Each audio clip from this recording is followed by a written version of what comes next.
પ્રભુ ઈસુના જીવંત અને પવિત્ર ત્રિએક નામમાં વાલા ભાઈઓ અને બહેનો, આપ સર્વને લોગોસ બાઇબલ સ્ટડી તરફથી હું પ્રેમી સલામ પાઠવું છું. અને આજે 2025ના વર્ષનો 237મો દિવસ 25મી ઓગસ્ટ 2025 અને સોમવારનો નવો દિવસ આપણા જીવનોમાં પ્રભુએ બતાવ્યો માટે પ્રભુનો ખૂબ આભાર માનતા પ્રભુના નામને ધન્યવાદ આપીએ છીએ.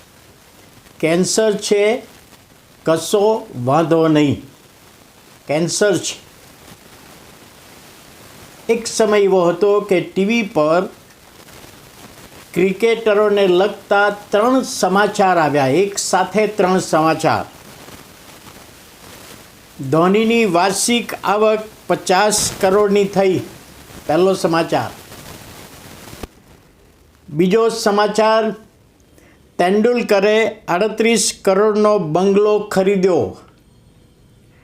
અને ત્રીજા સમાચાર, ઓસ્ટ્રેલિયાના ફાસ્ટ બોલર ગ્લેન મેકગ્રાની પત્ની જેનનું મરણ.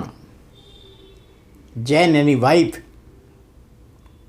1997ની સાલમાં 31 વર્ષની ઉંમરે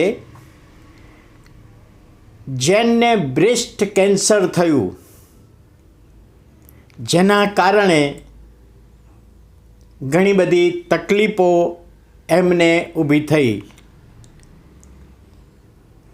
હજુ ગ્લેન મેકગ્રાના લગ્ન થયા નહોતા અને આ કેન્સરનો રોગ બહાર આવ્યો. ત્યારે જેને કહ્યું કે આપણે લગ્નથી જોડાવવું નથી, મને કેન્સર છે. અને તે વખતે ગ્લેન મેકગ્રાએ કહ્યું કે ના, આપણે લગ્નથી જોડાઈશું, ભલે તને કેન્સર છે, કેન્સરની સામે લડીશું બંને સાથે મળીને. અને કેટલોક સમય લડ્યા. અને જ્યારે ભારતમાં તેઓ રમવા માટે આવેલા, જ્યારે પરત ગયા ત્યારે એના મિસિસ જેન સિરિયસ થઈ ગયા અને થોડા સમયમાં આ જેન મરણ પામી. જ્યારે જેનનું મરણ થયું તે અગાઉ આ જેન અને એનો પતિ ગ્લેન મેકગ્રા એ પોતે ગામડામાં જાય, જેઓ કેન્સર પીડિત હોય તેઓની સાથે મુલાકાત કરે, તેમને મદદરૂપ બને, તેમને ઉત્તેજન આપે.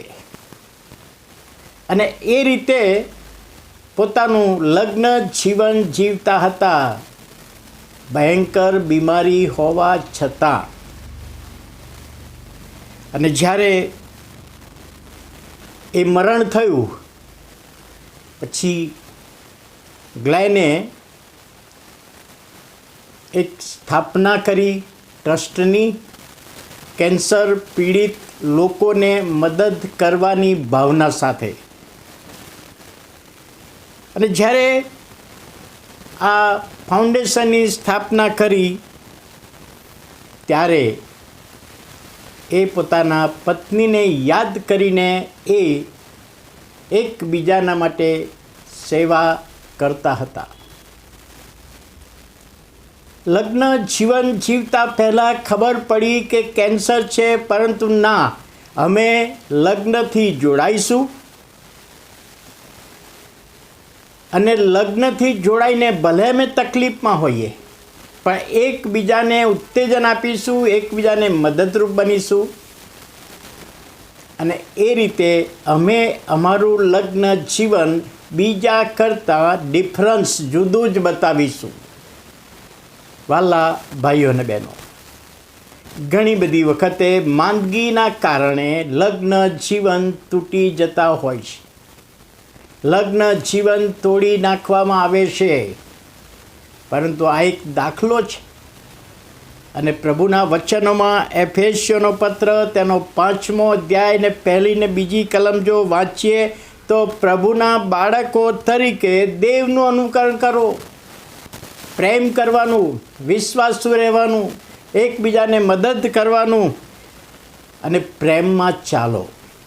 એ વચન આજે આપણા કુટુંબોને માટે, આપણા વ્યક્તિગત જીવનોને માટે પ્રભુ એનો આશીર્વાદ આપવા માગે છે. કદાચ કૌટુંબિક જીવનમાં તકલીફો હોય, મુશ્કેલીઓ હોય, પ્રશ્નો હોય, પણ અહીં આગળ પ્રભુનું વચન જે આપણને શીખવે છે અને એ પ્રમાણે આગળનું લગ્ન જીવન જીવવામાં પ્રભુ આપણી સહાય કરે. પ્રાર્થના કરીએ. વાલા પ્રભુ, અમે તમારો આભાર માનીએ છીએ, તમારા નામને ધન્યવાદ આપીએ છીએ. આજના નવા દિવસની ભેટને માટે આજનો આશીર્વાદ માગતા તમારા હાથોમાં સોંપાય છે. આજનું મનન અમારા બધાના માટે સર્વ રીતે આશીર્વાદિત કરો. પ્રભુ ઈસુના નામે સાંભળો, માન્ય કરો. આમેન.